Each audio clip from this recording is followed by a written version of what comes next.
سلام تعنا هبلنا زخبركم زخبركن تخطاتلت مدبنا أندري شيفچنكو تጻዋታይ ክለባት ዳይናሞ ኬቭ ኤሲ ሚላንን ቼልሲን ከምኡ ድማ ኣሰልጣኒ ሃገራት ጋንታ ዩክሬን ኢጣልያዊት ክለብ ጄኔዋን ዝነበረ ወዲ 46 ዓመት ዩክሬናዊ እዩ ኣብ 2004 ሽልማት ባሎን ዶር ክዓተር ዝበቕዐ ሼፍቸንኮ ኣብ ዘመነ ጸወቱ ምስ ክለባቱ ኮይኑ ክሳብ 20 ዝበጽሐ ጽዋእ ኣልዒሉ ኣብ ናይ ሎሚ ሰሉስ 30 ግንቦት 2023 ሰሙናዊ ናይ ስፖርት መደብና እዚ ኣብ 815 ግጥማት 391 ሸቶታት ዘመዝገበን ዓለምና ካብ ዝረኣያቶም ሓያላት ታጥቃዕቲ ሓደ ምዃኑ ዝንገረሉን ተጻዋታይ ሃገሩ አንጻር ሩስያ ንተካይዶ ዘላ ኩናት ኣመልኪቱ ኣብ መረት ኩናትን ሳዕቤናቱን ኣተኪሩ ብ3 ጥቅምቲ 2022 ዘቕረቡ ዕላል ከም ዝስዕብ ተርጊምና ኣዳሊና ኣለና ምክታልኩም ብኽብሪ ንዕድም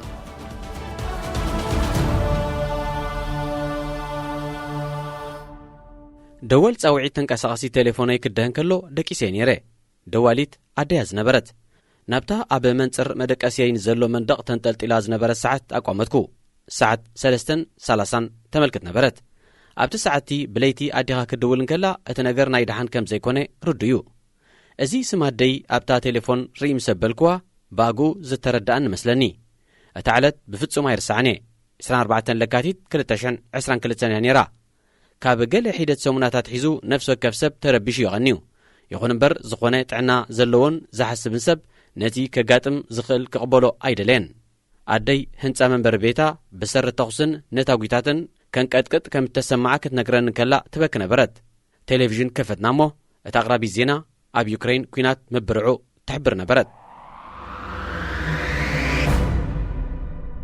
ጊዜ ደው ዝበለ ይመስል ሓጋዚ ዘይብለይ ኮይኑ ተሰማዕኒ በተወሳኸውን ከም ዝበደል ዝፈጸምኩ ኮይኑ ተሰማዕኒ ምኽንያቱ ኣብቲ እዋንቲ ምሰደይ ኣብ ከተማ ኪየቭ ክህሉ ይግባእኒ ነይሩ ቅድሚ 2 መዓልታት ዕለተ ልደታ ስነዝነበረ ምስ ሓፍተይን ውሕዳት ኣዕሩኽተይን ከም ስድራ ቤት ኣብ ቤታ ብሓባር ክንድረር መዲብና ነርና ዕለት 19 ክበርር እውን ኣቐዲመ ትኬት ሓዚየ ነይረ ኣብ ሃገር እንግሊዝ ሳለጥ ናይ ወረቓቕቲ ስራሕ ስለ ዝነበረኒ ግን ንዕለት 26 ለዊጠዮ ቁሩብ ሰዓታት ድሕሪ ደወል ናይ ወላዲተይ ካብ ኣዕሩኽተይን ካልኦት ሰባትን ኣብ ማህደራት ማሕበራዊ ሚድያ ሄሊኮፕተራት ሩስያ ኣብ ሰማያት ሃገርና ክበራ ሚሳይላት ንጽርግያታትና ድልድላትናን ማዕርፎ ነፈርትናን ክድስቕዎም ካብ ከተማ ኪየቭ ናይ ዛሃድማ መካይን ኣዝዩ ጽዑቕ ዕልቕልቕ ትራፊክ ወዘተረፈ ዘረ ቪድዮታት ክጽዓኑ ጀመሩ ኣብ ሓንቲ መዓልቲ ጥራይ ዕድሜዮም ሙሉእ ኣብ ዩክሬን ዘሕለፍዎ በሽሓት ዝቝጸሩ ሰባት ስደተኛታት ኮኑ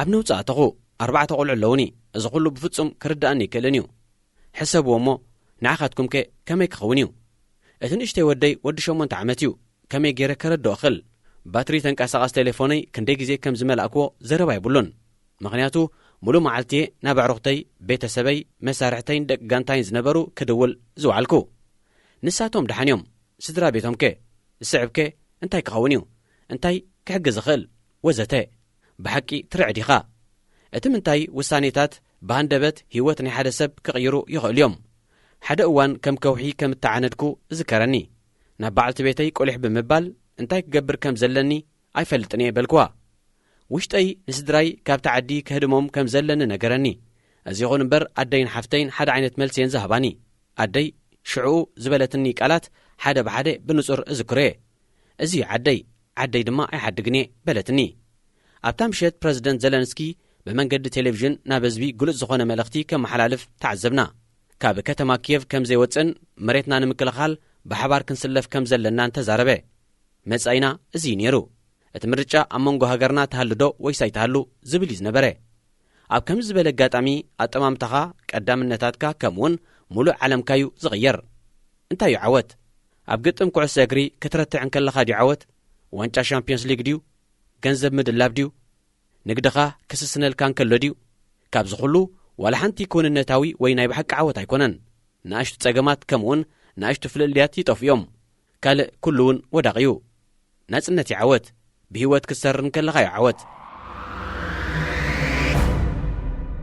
ኣብ ሰዓበ መዓልታት ኩላትና ዛንታታት ክንሰምዕ ጀመርና ብዙሓት ሰባት ኣብ ዓዶም ክጸንሑ መሪጾም ጥራይ ዘይኮኑ ካልኦት እውን ንሃገርና ንምክልኻል ብዘይ ስጋኣት ይምለሱ ነበሩ ብዛዕባ ሳዕቤኑ ክሓስቡን ንኻሊእ ደው ኣይበሉን ክምለሱ ከም ዘለዎም ጥራዮም ዝፈልጡ ነይሮም ደቂ 10 ዓመት ዝኾኑ ለይለያት ንዓዶም ካብ ወረርቲ ክከላኸሉ ስለ ዝነበሮም ብተበግሶም ንሰዓታት መንገድታት ዓጽዮም ከም ዝመከቱ ሰማዕኩ ከምኡን ጎርባብቶም ካብ ጉድኣት ንምድሓን ይፈርስ ናብ ዝነበረ ህንጻታት ብናህሪ ጎዮም ብዛዕባ ዝኣተዉ ሰባትን ከተማ ኤርፔን ቦምባታት እናዘነባን ከሎ ከይተረፈ ሕክምናዊ ሓገዝ ንምብርካት ኣብታ ከተማ ናብ ዝርከብ ሆስፒታል ብዛዕባ ዝተጓዕዙ ሰብ ሓዳር ሓካይሙን ሰማዕኩ። ንዕሩኽቶም ዝኾነ ነገር እንተዳጓኒፍና ንደቅና ከተኣልዩ ሕጋዊ መሰል ኣለኩም ዝብል መልእኽቲ ገዲፎምሎም እዮም ከይዶም ሕስብ ኣብልዎስከ ከምዚ ዝኣመሰለ ነገር ንኽትሓትት ክትቀሰብን ከለኻ እቶም መጻምቲ እታ ከተማ እናተናወፀትን ከላ ጉዳኣት ክሕክሙ ኣብ ሆስፒታል ንገለ መዓልትታት ጸኒሖም ኣብ መወዳእታ ብህይወት ናብ ደቆም ክምለሱ እኳ እንተኽኣሉ ንሃገሮም ንምሕጋዝ ግን ኩለንትንኦም ናብ ዝኸፍአ ሓደጋዮም የእትዮም ዝነበሩ። ከምዚ ዝኣመሰለ ዛንታታት ብዙሕ ዝፈልጥ እወ ዛንታታት ጀጋኑ ጎኒ ጎነቲ ንምእማኑ ዘጸግም ትብዓት ንምእማኑ ዝሕርበት ቃንዛን ሰቓይን እውን ይሰምዕ ነበርኩ። ኣብቲ እዋን ደብዳብ ሓትነይ ን4 መዓልታት ኣብ ትሕቲ ቤታ ኣብ ዝርከብ መኽዘን ተዓጽያ ነይራ። ናብቲ ኣደይ ተቐመጠሉ ከባቢ ክትከይድ ዝኽኣለት ሩሳውያን ደብዳቦም ንፍርቂ መዓልቲ ዝኣክል ግዜ ደው ምስ ኣበሉ እያ። ህይወቶም ዝሰኣኑ ናይ ቀረባ ኣዕሩኽቲ ኣለዉ። ኣብ እዋን ትዕግርግር ንኽንሓዝን እውን ግዜ ይነበረናን ገና ናይ በደል ስምዒት ይስማዓና ነበረ። ናብ ዩክሬን ከይደ ነቲ ኩነታት ክርኢ ሃገረይ ክከላኸለላን ስድራይ ከውፅእ እንደለኹ ሓገዘይ ከበርክት እውን ኣመና ባህጉ። ሓደ መዓልቲ ነደይ ናብ ዓደይ ይመጽእ ኣለኹ ኢለያ። ንሳ ግን ኣንድሬ ኣብዚ እንታይ ክትገብር ኢኻ? ንስኻ ወታሃደር ኣይኮንካን። ኣብ ዘለኻዮ ክትጸናሕ ኣለካ። ናብ ማዕከና ዜና ኪድ እቲ ዝግበር ዘሎ ሓቂ ይሓብሮም።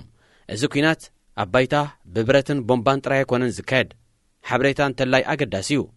ውሩይ ስምካ ምስ ሓሽከት ሰባት ዘለካ ሰፊሕ መርበብ ዝምድናን ክትጥቀመሉ ትኽእል ኢኻ።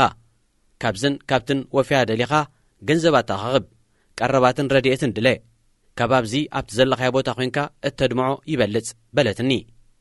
ኣደይ ዝበለትኒ ሰሚዐ ንኽሕብና ተበገስኩ። ኣብተን ስዕባ መዓልትታት ብዝከኣለኒ መዳያት ንኽሕግዝ ንኹለንትናይ ኣዋፈርኩ። ኣብ መላእ ዓለም ዝርከቡ ሰባት ኣብ ከምኡ ዝኣመሰለ ሓደ ዓይነት ዕዮ ተጸሚዶም ምርኣይ ዘገርም ነበረ። እቲ ዴሞክራስያዊ ዓለም ብሓባር ደው በለ። ፈለጥተይ ካብ ኢጣልያ፣ ኣሜሪካ፣ ጀርመን ኮታ ካብ ዝተፈላለየ ኮርናዓት ዓለም ይድውለይ ነበሩ። ካብ መላእ ዓለም ናይ ዝተዋጽኡ ሰባት ዝሓቖፈ መርበባት ገንዘብ ንምእካብ ረድኤት ንምልኣኽ ፈተውተይን ስድራ ቤታተይን ንሓድሕዶም ብምርኻብ ድሃይ ውሕስነታቶም ንምርጋጽ ዝከኣሎም ይገብሩ ነበሩ። ዓርከይ ኣብዛ ዓዲ ኣሎ፣ ሓወቦይ ኣብዛ ኸተማ ኣሎ። ኣብ ባሕጎይን ዓባይን ኣብ ከምዚ ዝኣመሰለት ቤት ተዓጽዮም ኣለዉ እሞ ድሓን ምህላዎም ከረጋግጽ ዝኽእል ኣብ ከባቢኦም ዝነብር ሰብ ትፈልጥ ዲኻ ወዘተ እናበልና ንደዋወል ነበርና። ብዙሓት ሰባት ንሓድሕዶም ሓገዝ ይተሓታተቱ ነበሩ። ኣይፋል ዝብል ሰብ ድማ ኣይተረኽበን። ናጻ ምዃን እንታይ ማለት ምዃኑ ኣብ ዩክሬን ዘለዉ ሰባት ይፈልጥዎ እዮም። ምኽንያቱ ነዚ ሃገር ብሓባር ኢና ፈጢርናያ። ሃገርና ናይ ቀደም ታሪኽ እትውንን ሓዳስ ሃገር እያ።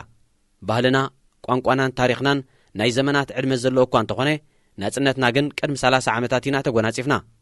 በዚ ምኽንያት ድማ ብፍላይቶም ኣብ ናተይ ዘመን ትውልዲ ዘለዎ ወለዶ ዩክሬን ምሳና ዝዓበየት ኮይኑ ዝስማዓና። እቲ ምትእሳር ከዓ ትርጉሙ ፈጺምና ክንከስሮ ኣይንደልን ኢና። ታሪኸይ ታሪኽ ዩክሬን እዩ። ቅድሚ ናጽነት ገለ ዓመታት ቈልዓን ከለኹ ወትሩ ቀዳመ ሰንበት ኩዕሶ ንምጽዋት ኣብ ዝተፈላለየ ቦታታት ከተማ ኪየቭ እናተዘዋወርኩ ብፍቕርታ ከተማ ተለኺፈ ነበርኩ። ገና ወዲ 9 ዓመት እንከለኹ ኣብቲ ግጥም ዝካየደሉ ሜዳታት ብኣውቶቡሳትን ባቡራትን ኸይድ ነበርኩ። ጂኦግራፊ ናይታ ከተማ በድራሻ ወይ ኣቀማምጣ ናይተን ኣብኡ ዘለዋ ሜዳታት ኩዕሶ እግሪ የፈሊጠዮ። ኣብ ዘመናዊት ታሪኽ ዩክሬን ናይ ነፍሲ ወከፍ ታሪኻዊ ፍጻሜ ዛንታ ኣለኒ። መቕዘፍቲ ማእከል ኒኩሌሳዊ ጸዓት ቸርኖቢል ምስ ኣጋጠመ ንኪየቭ ሓዲግና ወጻና። ኣቦይ ጌጀር ዝተባህለ ኤሌክትሮኒካዊ መሳርሒ መዐቀኒ ጨረርታ ተጠቒሙ ንሓንቲ ካብተን ዝተማላእክወን ኩዕሶታት ከም ዝግምግማን ካብቲ ንቡር ጨረርታን ላዕሊ 50 ዕጽፊ ከም ዝተዓየረትን ድሒሩ ኸኣ ብሓዊ ከቃጽላ ከም እተገደደን እዝከር። ኣብ 1991 ኣብ መወዳእታ ናጽነት ክብሰር እንከሎ ኣብ ጥቓ ከተማ ሞስኮ ኣብ ዝርከብ ናይ ክለብ ዳያናሞ ኬቭ ኣካዳሚ ነስታእቲ ሓደ ወርሒ ዝኣክል ኣብ ሓደ ውድድር ይጻወት ነበርኩ። ኣብ ሆቴልና እንከለና መዓልታዊ ዜናታት ይከታተል ነይረ። ጎርባቾቭ፣ የልሲን ወዘተረፈ ብዙሕ ግዕዘ እዩ ነይሩ። እቲ ሓሶታዊ ክውንነት ሕብረት ሶቪየት ይፈራኸሽ ነበረ። ናብ ዓድና ንምምላስ ብባቡር ክንብገስ እንከለና ገና ኣካል ሕብረት ሶቪየት ኢና ዝነበርና። ኣብ ኪየቭ ምስ በጻሕና ግን ኣብ ርእሳ ዝኸኣለት ናጻ ሃገር ወረድና። እቲ ባንዴራታት እዝከረኒ ፈቐዱ ሰማያውን ብጫን ሕብርታት ዝረአ ክኸውን እንከሎ ኩሉ ሰብ ድማዩ ሕጉስ ነይሩ። ኣብ ምዕራባዊ ከተማ ሊየቭ ኣብ ናይ ትሕቲ 16 ዓመት ግጥም ምስ ኔዘርላንድ ማዕረ 2-2 ኣብ ዝተፈላለናሉ ዕለት ንፈለማ ግዜ ማልያ ሃገራዊት ጋንታ ምስ ለበስኩ ተመሳሳሊ ስምዒት ተሰሚዕኒ ነበረ። ዘይትፈልጡ እንተደኣ ኮይንኩም ክነግረኩም ኩዕሶ እግሪ ኣዝዩ ኣገዳሲ ክፋል ህይወት ዩክሬን እዩ። ብቐዳምነት ኣብ ቁፅሪ 1 ዝስራዕ ስፖርት እዩ። ቀርሲ ክለብ ዳይናሞን ወነንቲ ሽልማት ባሎንዶኽን ዝኾኑ ከም በዓል ኦሊግ ብሎክኒን ኢጎር ቤላኖቭን ዝኣመሰሉ ኣገረምቲ ተጻወቲ እናድነቑ ክዓብየ እቶም ናትና ወለዶ ግን ንሰባት ብዝተፈላለየ መንገዲ ከም ዝሓብርዮም ገይሮሞም። እቲ ጸወታ ንዓና ፍልይ ዝበለ ኣገዳስነት ነበሮ። ካብ ኩዕሶ እግሪ ዝዓበየ ኮይኑ ስማዓና ነገር ኢና ንፈጥር ነርና። እዚ ነገር እዚ ሃገራዊ መንነት ምዃኑ እዩ። ኣብ ታለይትቲኣ ኣብ ከተማ ልቪቭ ዝነበረ ሃዋህው ክትሓስበውን ኣጸጋሚ እዩ። እቲ ስታድዮም ካብ ጻት ናብ ጻት መሊኡ ነበረ። ብሽሓት ዝቝጸሩ ተዓዘብቲ ናይ ጋንታታት ጁኒየር ጸወታ ክከታተሉ መጺኦም። ጋንቶኦም ብሕብሪ ባንዴራ ዩክሬን ክትጻወት ከላ ንምርኣይ ኣብ ትሪቢን ቋንቋ ዩክሬን ክሰምዑ እዮም ኣብኡ ተረኺቦም። ሽዑ ምሸት እቲ ህዝቢ ሶቪየታዊት ዘይኮነት ዩክሬናዊት ጋንታ ክዕዘብ ይመጺኡ። ኤሮ 2012 ኣብ ዘተኣናግናሉ ግዜ ሓለቓ ጋንታ ኮይነ መሪሐ ናብ ሜዳ ምስ ወጻኹ ኩሉ ሰብ ከም ሃገር ክንገብሮ ንኽእል ተገንዚቡ ኣመና ሓበን ተሰሚዕዎ። ነዊሕ መንገዲ ኢና ተጓዒዝና ነቶም ስታዲዮማት ንምህናጽ ከምኡውን ካብ መላእ ኤሮጳ ዝመጹ በጻሕቲ ኣብ ሃገርና ምዝዋር ምንታን ክኽእሉን ንሃገርና ከምቲ ንሕና ነፍቅራ ምንታን ክፈትዋን ኣገልግሎታትን ኣቀባብላን ንምምሕያሽ ኣዕዚዝና ዓይና ኢና። ነቲ ውድድር ንሕናን ፖላንድን ሓቢርና ከነእንግዶ ምዃንና ምስ ተኣወጀ ብኡ ንብኡ ኣብቲ ውድድር ክጻወት ሓለምኩ። እቲ ግዜ ምስ ኣኸለኻ ደርጋ ወዲ 35 ዓመት እየ ዝነበርኩ። ቃንዚ ሓቆ ዘስዓቦ ኣካላዊ ስቅያት ነይሩኒ። እቲ ውድድር ንኽሓልፈኒ ግን ፈቓደኛ ኣይነበርኩን። ጽቡቕ ሓጋይን ንዓና ድማ ከም ህዝቢ ስምና ዘበርኽን እዩ ነይሩ። ልዕሊ 10 ዓመታት ድሕሪ ኤሮ 2012 ሩስያ ምስ ወረረትና ኩሉ እቲ ንኽንሃንጾ ኣበርቲዕና ዝጸዓትናሉ ንፈለማ እዋን ክንስእኖ ንኽእል መሰለና። እወ ናይ ሓባር ታሪኽና እዚ ክኸውን ብፍጹም ከም ዘይነፍቅድ ንፈልጥ ኢና። እቲ ኹይናት ካብ ዝባራዕ 6 ወርሒ ኣቝፂሩ ኣሎ። ምስ ጋንታና ነቲ ንምእማኑ ዘጸግም ጽንዓት ወተሃደራዊ ሓይልታትናን ግብረ መልሲ ዴሞክራስያዊ ዓለምናን ገና ደው ኢልና ኣለና ክንብል ንኽእል። ገለ ሰባት ናብ ዓዶም ይምለሱ ኣለዉ። ውድድር ኩዕሶ እግሪ ከይተረፈ ደጊሙ ተጀሚሩ ኣሎ። ንንቡር ህይወት ኢና ንቃለስ ዘለና። እዚ ጸገም ግን ገና ኣይተወደአን ዘሎ። ኮፍ ኢልና ኣራጢጥና መስመራት ቴሌቭዥን ኣብ ንቀያየረሉ ግዜ ኣይኮናን ዘለና። ኣብ ዕለት 24 ለካቲት ካብ ምቕዛምን ምስምባድን ወጻኢ ንምሕዛን ምሕሳብን ካልእ ንምዃንን ዝኸውን ግዜ ኣይረኸብናን። ሕጂ ግን ኩሉ ነገር ይስማዓና ኣሎ። እቲ ቓንዛን ዕንወትን ኩሉ ሰብ ብቐሊሉ ክዕዘቦ ዝኽእል እዩ። ጌጋ ኣረዳድኣ ኣይሃለኹም። እዚ ክስተት ኣብ ዝኾነ ካልእ ቦታ ክኸውን ይኽእል እዩ። ንኹሉ ድማ ይጸሉ። እዚ ቃልሲ ዩክሬን ጥራይ ዘይኮነስ ናይ ኩሉ ዴሞክራስያዊ ቃልሲ እዩ። ምናልባት ነዚ ጽሑፍ ኣነ ውሕስ እየ። እዚ ጸገም ኣብ ካልእ ርሑቕ ቦታ እዩ ዘሎ ክትንክፈኒ ኣይክእልን እዩ ኢልኩም እናሓሰብኩም ተንብቦ ትህሉ ትኾኑ። ቅድሚ ሒደት እዋናት ምናልባት ብርክት ዝበሉ ዩክሬናውያን ከምዚ ዝበለ ተመሳሳሊ ሓሳብ ነይርዎም ይኸውን እዩ። እቲ ሓቂ ግን ዓለም ብኸምዚ መንገዲ ኣይትሰርሕን እያ።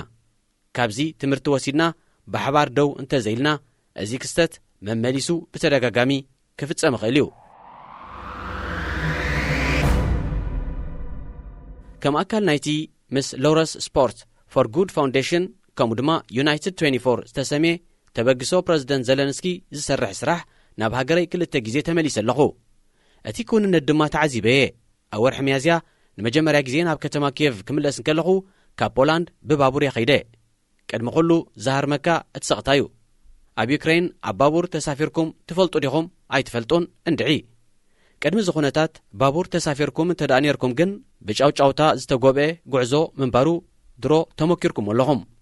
ዝተጠርነቐ ባጎኒታት ብዓውታ ዘዕልላ ስድራ ቤታት ኣብ መተሓላለፊ ኮረድዮታት ናብዝን ናብትን ዝብሉ ቖልዑ ሰሓቕ ወዘተረፈ። እዚ ናይ ሕጂ ጉዕዘይ በንጻር እዩ። ህዱእ ፍርቁ በረውሮው ዝበለ ባጎኒታትን ስምዒት ኣልቦ ገጻትን። ናብ ናይ ኩናት ዞባ ንኣቱ ነበርና። ኣብቲ መደበር ባቡር ኣብ ዝነበረ መጸበይ ቅርዓት ወተሃደራት ተሰሪዖም ስድራ ቤቶም ክጽበዩ ረኣኹ። ኣዴታት ሰብ ሓዳር ቈልዑን ሕድሕዶም ተሓቋቒፎም ክነዕቡ ይረኣዩ። ስድራ ቤታት ድሕሪ ናይ ነዊሕ ምፍልላይ ደጊመን ተራኽባ። بدحريو مس حدا عركي أب غودناتات كييف نساعات تزاوركو قلعنتي زحلف كلهم بوتاتات كمتي زحدكو لو انت دا خوينوم نخرغاغص نتهزبي كحافون سمعيتو خكافلن دلخو እዚኣ ታ በቆልዓይ ብባቡር ካብን ናብን እናተጓዓዝኩ ዝፈለጥኳ ከተማ እያ ናይ ነፍሲ ወከፍ ኩርናዕ ዛንታ ወይ ዝኽርለኒ ሕጂ ግን ኩሉ ተዓፅዩ ኣብቲ ጎደናታት ኣዝየን ሒደት መካይን ጥራይ ምንባረን ምስ ዝተውዓልኩ ከኣምን ኣይከኣልኩን እቲ እንኮ ሰምዖ ድምፂ እቲ ኣብ መዓልቲ ካብ 6 ክሳብ 7 ግዜ ዝፋፂ መጠንቀቕታ ደብዳብ ነፈርቲ ኩናት ዝኾነ ድምፂ ሲረን ጥራዩ ፈለማኻ ክትሰምዖን ከለኻ ናይ ብሓቂ ዘሰንብድ እዩ ዛዕባ ኩሉ ከባቢ ዝፈልጦም ኣብያተ ትምህርትን ዝጻወተሉ ዝነበርኩ ሜዳታትን ንምብጻሕ መኪና ተሳፊርና ከተማ ሓዲግና ንመፈተሽ ነቑጣታት ሓሊፍና ከድና ካብ ቆልዕነትካ ትሒዝካ ትፈልጦም ቦታታት ብሮኬት ክረሙ ህንጻታት ብሓዊ ናብ ሓሙኽሽቲ ክቕየሩ ክትዕዘብ ከለኻ ኣብ ውሽጥኻ ገለ ፍሉይ ስምዒት ይፈጥረልካ እዩ ካብ ኬቭ ምስ ወጻኻ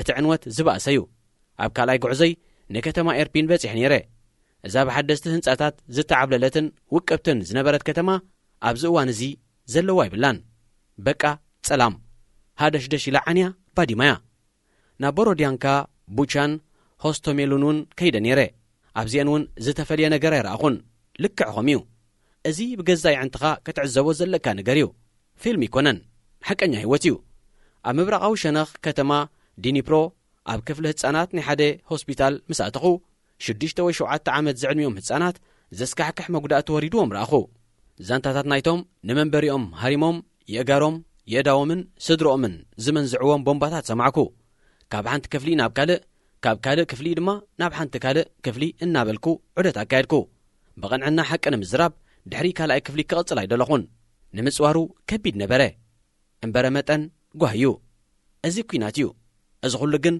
እንታይ ንምርካብ እዩ ምኽንያት ክረኽበሉ ይከኣልኩን ንደቀ ይኹን ንዝኾነ ካልእ ልቦና ዘለዎ ሰብ ከረዶ ኣይከልን እየ